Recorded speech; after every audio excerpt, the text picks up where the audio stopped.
Recordaremos hoy a Francisco de Miranda. Así que vámonos a Rusia. Usted me dirá, ¿y cómo vamos a ir a Rusia si vamos a hablar de Francisco de Miranda? Sí.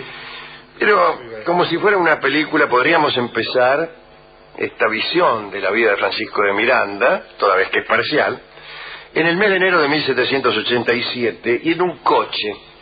En ese coche viajan el príncipe Gregorio Potemkin, como saben ustedes, el tuerto favorito de Catalina de Rusia. Viaja también Francisco de Miranda, que es venezolano, pero está en Rusia. Los caballos pasan al galope sobre el duro hielo que cubre la superficie del Dnieper, que es un río. Ahí está. Bien. El príncipe Potemkin le dice a Miranda: espero, señor conde, que esta sea una experiencia nueva para usted, porque supongo que en su patria los ríos se cruzarán de otra manera. Lo cual es cierto. Los ríos de Venezuela se cruzaban de otra manera, que esperar a su congelamiento. Es una forma de cruce de ríos que en Venezuela no tiene mucho quórum, ¿no? Mucho predicamento. Esperar a que se congelen para luego caminar sobre el hielo. Y le dice conde, porque así dice el pasaporte que se ha conseguido en Constantinopla. Miranda se lo ha dado el ministro de Austria en Constantinopla. Y ahí dice conde fulano de tal. Miranda tiene entonces 30 y tantos años. Viene efectivamente de una familia de nobles, de los duques de Aquino, y esa prosapia es la que permitió que se le admitiera en España, recién venido de Caracas. Llegó a los 22 años y se hizo capitán del regimiento de la Princesa en España. Hizo méritos en el África, estuvo en Cuba, estuvo también en Luisiana, junto con el gobernador Bernardo Galvez, y le dio guerra a los ingleses. Fue vencedor en Pensacola. Fue uno de los que arriaron la bandera inglesa en Pensacola e hicieron la española. En Cuba el gobernador le tomó cierto afecto, lo hizo teniente coronel, después lo acusaron de contrabando y tuvo que huir Miranda a los Estados Unidos, y ahí le tocó presenciar el nacimiento de una nación. Parece que estuvo en Filadelfia justo cuando Washington pasaba por ahí y alcanzó a sentarse en la misma mesa.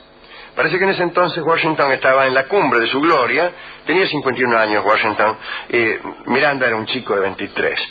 Le impresionó a Miranda mucho aquello y prácticamente desde allí quedó convertido en un caballero andante de la libertad, Miranda.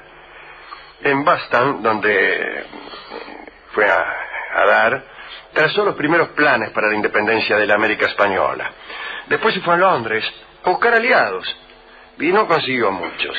No conseguía aliados, pero sí consiguió muchas minas, porque le gustaban las minas y era muy seductor. Dice aquí que sus amores eran muy efímeros, porque en realidad el amor grande de Miranda era esta obsesión por la libertad.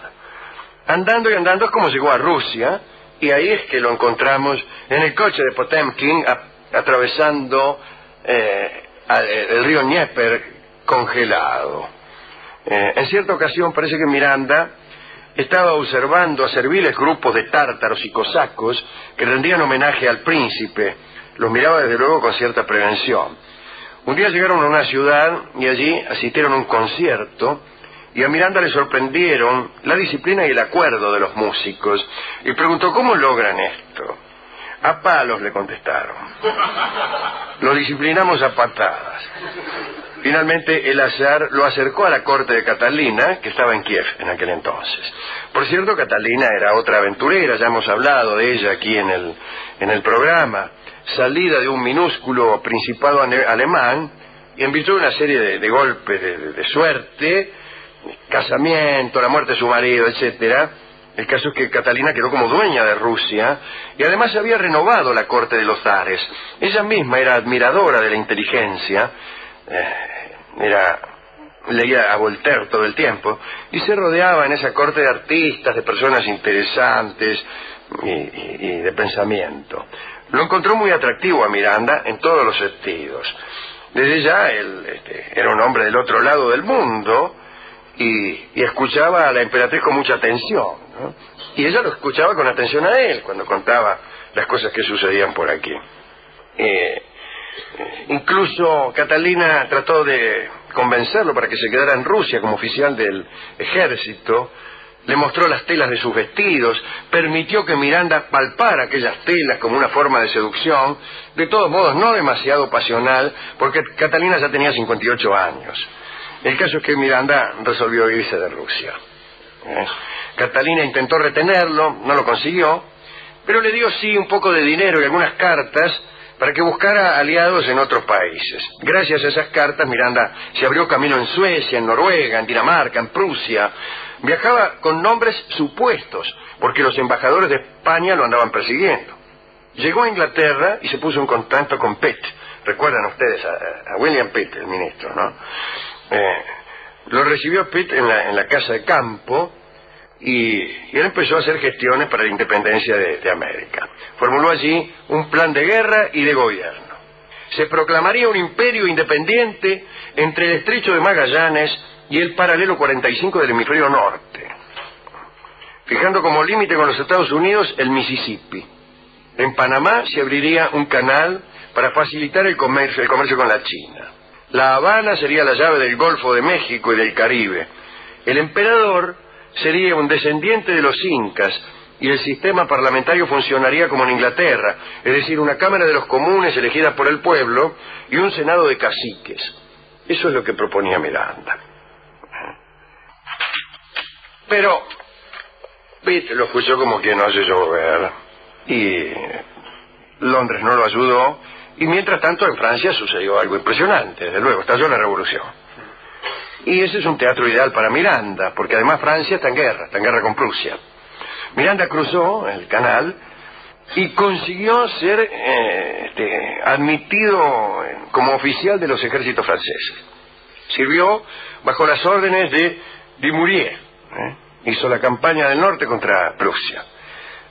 Estuvo en Valmier, en el sitio de Amberes, en el sitio y en la toma de Amberes, ¿no? Y en las ausencias del Dumouriez, él fue general en jefe de los ejércitos de Francia. Incluso habían pensado en confiarle una campaña en las Antillas para reconquistar la isla que se llama La Española, y de ahí irrumpir en las colonias de España y romper, decían ellos, las cadenas forjadas por Pizarro y por Cortés. Pero ahí empezó la mala sombra de Miranda, porque el Dumouriez, que por cierto terminó traicionando a la República, ¿no? El Dumouriez planeó equivocadamente la nueva campaña del norte y cayó en desgracia, lo metieron en cana y a Miranda también. Le hicieron un juicio, Miranda lo juzgó, un tribunal revolucionario, que como todos sabemos, no eran una cosa pequeña. Los tribunales revolucionarios de la Revolución Francesa no eran el tribunal de faltas. No, claro. Sin embargo, se presentó ante el tribunal altivo, resuelto, brillante, impresionó a todos y fue absuelto. Pero tuvo mala suerte porque los girondinos cayeron, subió a la montaña y apareció en escena nuestro amigo Robespierre. Y Robespierre no era muy amigo de Miranda y lo metieron otra vez en cana. Y ahí sí la cosa se puso difícil, ¿no? Algunos de sus compañeros de prisión fueron fusilados y él se salvó porque justo a tiempo cayó Robespierre y con el hilo de una pata salvó la vida, ¿no? Nuestro amigo Francisco de Miranda. Mejoró un poco su estrella en Francia, frecuentó a Madame de Staël, Napoleón hablaba de él, lo consideraba un Quijote cuerdo, tuvo amores con la marquesa de Constant, que fue amante de Chateaubriand, de Puchel, de Alejandro de Beauharnais, y tal fue su fama que en el Arco del Triunfo, ahí en l'Étoile, está inscrito, entre muchos otros, el nombre de Francisco de Miranda. Pero cayó otra vez en desgracia y se tuvo que rajar, ¿no? Se rajó primero a Londres y después a Estados Unidos. Y allí se da cuenta de que todos los que han prometido ayudarlo, en realidad no tenían la menor intención de hacerlo. En Estados Unidos Jefferson se hizo lotario, habló con Benham, que tampoco le dio mucha bolilla, y estando en New York resolvió hacer una locura más propia de un joven inexperto que un hombre que ya tenía en su experiencia una gran cantidad de gestiones diplomáticas. Se consiguió un buque y armó un buque corsario, el Leandro. Llevó allí 200 hombres que cuando el barco se hizo a la mar no tenían mucha idea de a dónde iban ni para qué. Pero en el barco había muchas armas que él le había cargado en secreto, y en medio del mar le dijo, bueno, muchachos, prepárense, dice, porque aquí traje muchas cosas para hacer una nueva nación. Tenía una imprenta desarmada, la armó en alta mar y empezó a imprimir proclamas, él mismo en el barco. Qué sé yo, hacían las proclamas. Y dice, vamos a hacer una nueva nación. Y le inventa un nombre a esa nueva nación. Y el nombre que inventó Miranda es Colombia. No Nueva Granada, Colombia. E inventó también una bandera amarilla, azul y roja. En Santo Domingo se le agregaron 2 barquichuelos más y siguió Miranda rumbo a Caracas, pero ya se habían enterado todos, ¿no? Algunos buchones de los Estados Unidos batieron la cana y ya en Venezuela y en Colombia lo están esperando. Y fracasó, desembarcó, trató de conseguir el apoyo de algunas personas, lo derrotaron y tuvo que viajar otra vez a Londres.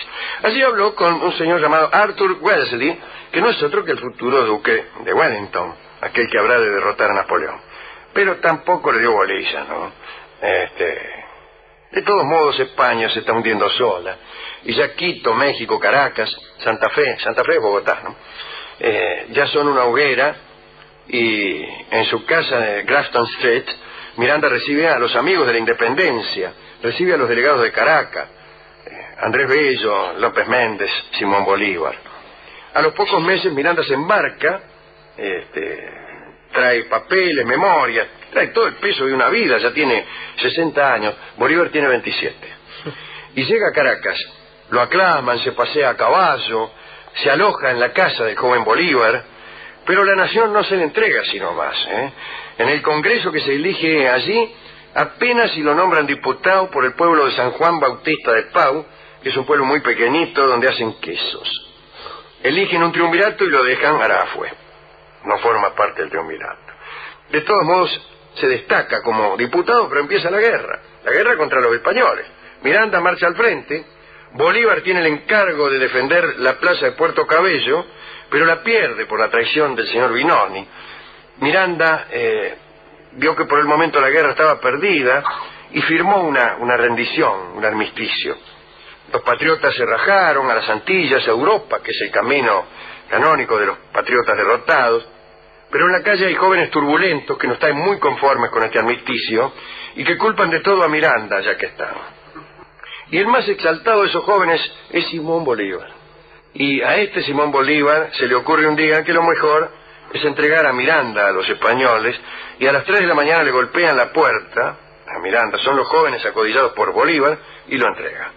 Lo confinan primero en el castillo de San Carlos, lo pasan después a una celda para bandidos donde tenía el agua hasta las rodillas, estaba encadenado a la pared, qué sé yo, bueno, lo tenían a pan y agua.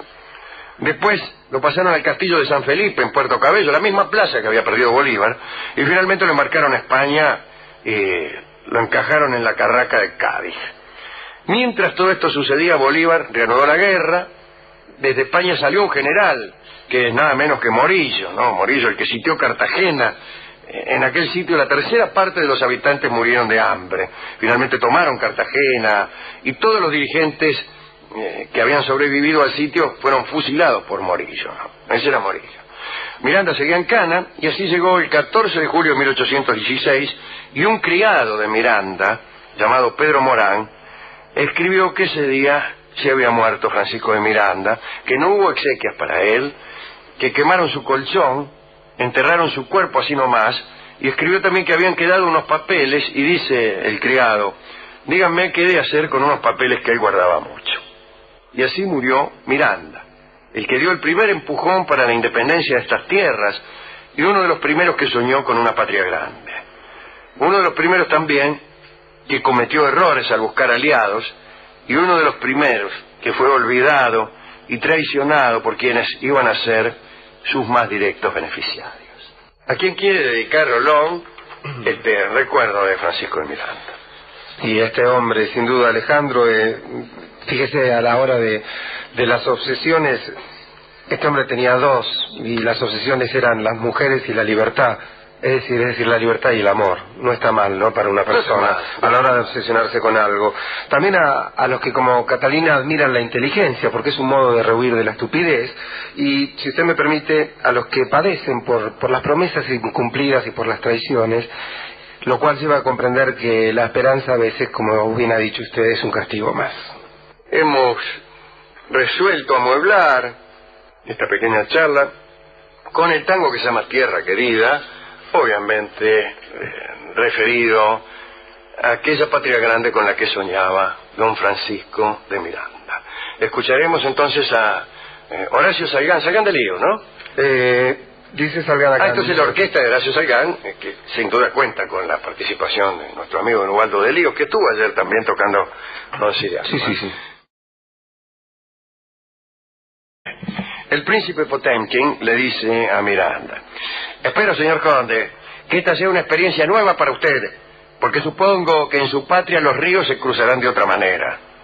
Lo cual es cierto. Los ríos de Venezuela se cruzaban de otra manera, que esperar a su congelamiento. Es una forma de cruce de ríos que en Venezuela no tiene mucho. Viene efectivamente de una familia de nobles, de los duques de Aquino, y esa prosapia es la que permitió que se le admitiera en España, recién venido de Caracas. Llegó a los 22 años y se hizo capitán del regimiento de la princesa en España. Hizo méritos en el África, estuvo en Cuba, estuvo también en Luisiana, junto con el gobernador Bergoglio, ¿no? Mucho predicamento. Esperar a que se congelen para luego caminar sobre el hielo. Sí. Y le dice conde, porque así dice el pasaporte que se ha conseguido en Constantinopla, Miranda, se lo ha dado el ministro de Austria en Constantinopla. Y ahí dice conde fulano de tal. Miranda tiene entonces 30 y tantos años. Coche viajan el príncipe Gregorio Potemkin, como saben ustedes, el tuerto favorito de Catalina de Rusia. Viaja también Francisco de Miranda, que es venezolano, pero está en Rusia. Los caballos pasan al galope sobre el duro hielo que cubre la superficie del Dnieper, que es un río. Ahí está. Bien. Recordaremos hoy a Francisco de Miranda. Así que vámonos a Rusia. Usted me dirá, ¿y cómo vamos a ir a Rusia si vamos a hablar de Francisco de Miranda? Sí. Pero, como si fuera una película, podríamos empezar esta visión de la vida de Francisco de Miranda, toda vez que es parcial, en el mes de enero de 1787, y en un coche. En ese